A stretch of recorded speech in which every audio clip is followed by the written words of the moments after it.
हम अलग अलग वर्गों के सम्मेलन करने वाले हैं, स्वदेशी रील्स की प्रतियोगिता करने वाले हैं, स्वदेशी पर भाषण प्रतियोगिता, क्विज, निबंध ये पूरे प्रदेश भर में करने वाले हैं, घर घर संपर्क अभियान चलाने वाले हैं, महिला एवं युवा सम्मेलन करने वाले हैं।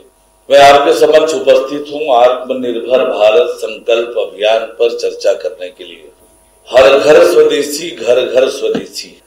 भारतीय जनता पार्टी ने पूरे देश भर में एक व्यापक अभियान 25 सितंबर पंडित दीनदयाल उपाध्याय जी की जयंती से लेकर पूर्व प्रधानमंत्री भारत रत्न अटल बिहारी वाजपेयी जी के जन्म जयंती 25 दिसंबर तक एक बड़ा अभियान आत्मनिर्भर भारत संकल्प अभियान चलाने का निर्णय किया है और इस अभियान के कार्यक्रम लगातार चल रहे हैं और इन्हीं सब बातों को लेकर एक व्यापक अभियान आत्मनिर्भर भारत, हर घर स्वदेशी, घर घर स्वदेशी, इस अभियान को लेकर हम चल रहे हैं।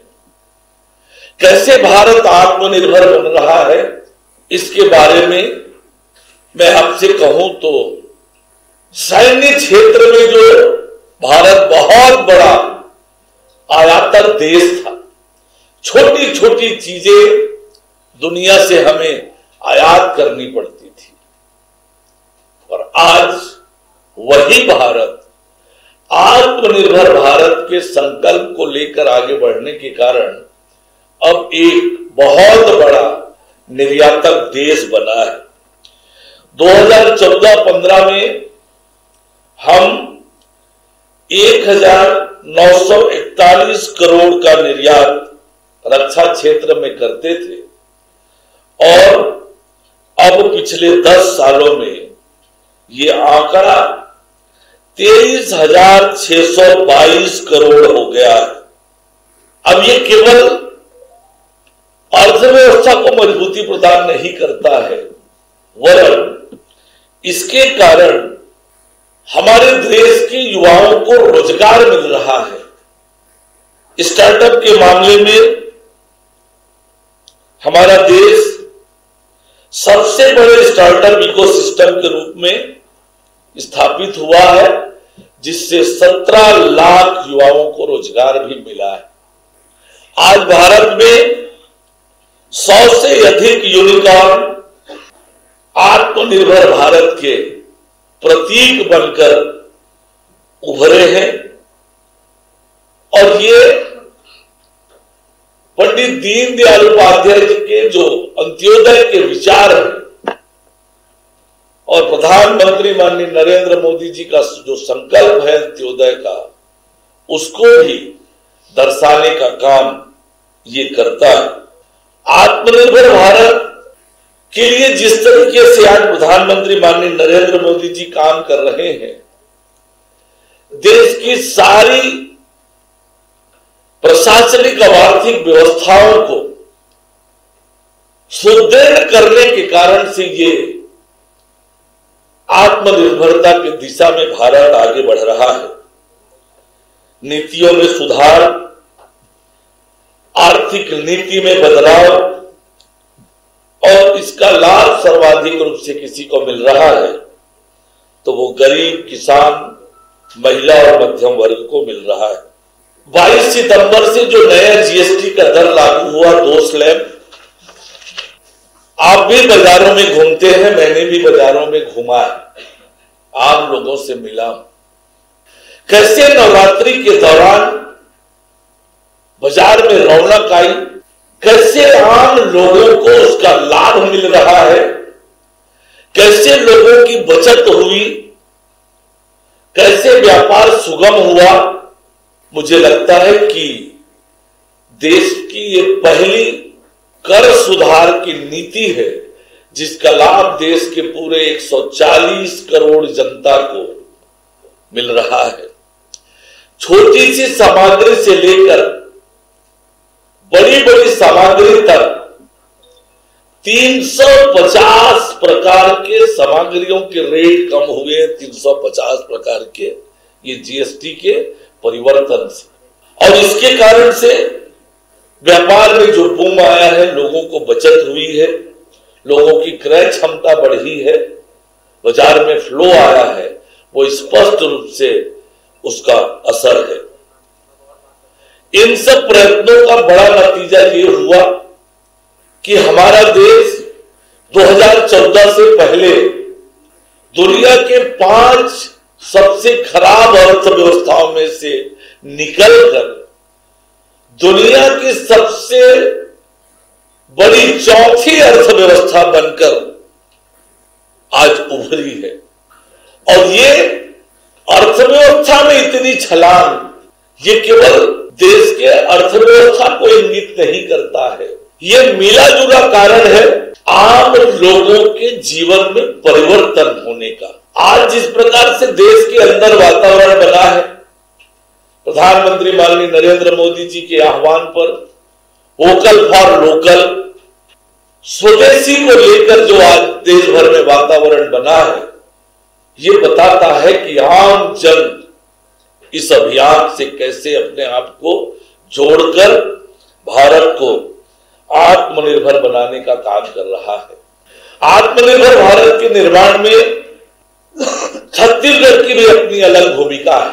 कैसे हम छत्तीसगढ़ के अपने परंपरागत जो कला है, संस्कृति है, पहचान है, उसको राष्ट्रीय स्तर पर प्रतिस्थापित करने की दिशा में हम काम कर रहे हैं। चाहे वो बस्तर की लोक कला हो, चांपा का कोसा हो, जसपुर की काफी हो, महिला स्व सहायता समूह के जो हर्बल उत्पाद हैं, उनको राष्ट्रीय बाजार तक पहुंचाने का काम हो रहा है।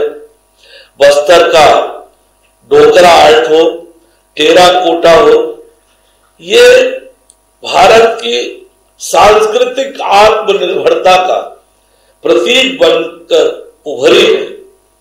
जैविक और प्राकृतिक खेती को बढ़ावा देकर हम अपने किसानों को भी आर्थिक रूप से मजबूत बनाने का काम कर रहे हैं।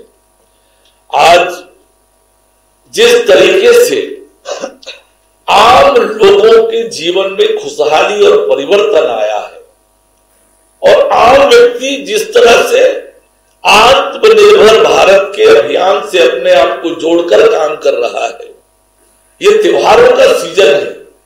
कैसे लोग प्रेरित हो रहे हैं अपने लोकल उत्पाद को खरीदने के लिए, अपने आसपास के निर्मित वस्तुओं के उपयोग के लिए, और आज आम लोगों के मन में ये भाव हो रहा है और सभी कह रहे हैं कि गर्व से कहो यह स्वदेशी है। यही भावना आत्मनिर्भर भारत का मूल तत्व है। सभी लोगों से भी आग्रह करूंगा कि आम लोग भी दैनिक जीवन में राष्ट्रभक्ति का परिचय देते हुए हमारे स्थानीय कलाकार हैं, स्थानीय उत्पादक हैं, उनकी बनाई हुई चीजों का इस्तेमाल करें। दीपावली आने वाली है, दीपावली में हम स्थानीय उत्पादों को खरीदें, स्थानीय कलाकारों के उत्पाद का उपयोग करें, और ये हमारा बहुत बड़ा योगदान होगा कि जो हमारे कलाकार हैं परंपरागत रूप से वो व्यवसाय करते हैं।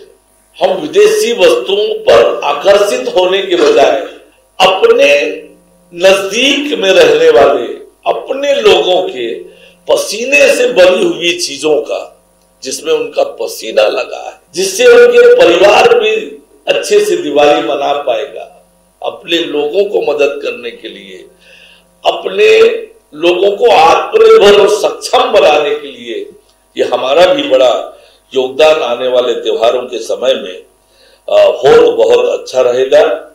हम इस अभियान के दौरान जो अलग अलग कार्यक्रम लेने वाले हैं, हम अलग अलग वर्गों के सम्मेलन करने वाले हैं, स्वदेशी रील्स की प्रतियोगिता करने वाले हैं, स्वदेशी पर भाषण प्रतियोगिता, क्विज, निबंध, ये पूरे प्रदेश भर में करने वाले हैं।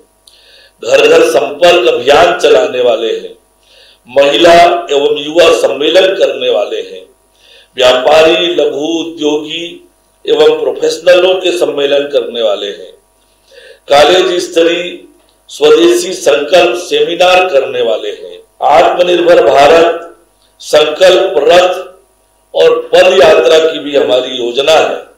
विधानसभा स्तर पर हम इस अभियान के दौरान सम्मेलन भी करने वाले हैं। मंडल सम्मेलन, महिला युवा सम्मेलन, स्ट्रीट वेंडर, छोटे दुकानदार, स्थानीय कारीगर, इनके सम्मेलन करने हैं। इस तरह के अभियान, इस आत्मनिर्भर भारत संकल्प अभियान जो 25 सितंबर पंडित दीनदयाल उपाध्याय जी की जयंती से लेकर अटल बिहारी वाजपेयी जी की जयंती 25 दिसंबर तक चलने वाला है। इस दौरान लगातार पूरे प्रदेश भर में यह अभियान हम करने वाले हैं और निश्चित रूप से इसका बहुत बड़ा असर आत्मनिर्भर भारत को बनाने में होगा। जो संकल्प प्रधानमंत्री माननीय नरेंद्र मोदी जी ने किया है, आप कैसे एक इच्छा शक्ति के साथ, दृढ़ संकल्प के साथ रोड मैप बनाकर प्रधानमंत्री माननीय नरेंद्र मोदी जी ने पूरा रोड मैप तैयार किया है कि 2047 तक विकसित भारत का निर्माण करना है। ये उसी की प्रक्रिया का ये हिस्सा है और इसमें हम सबकी भूमिका होगी।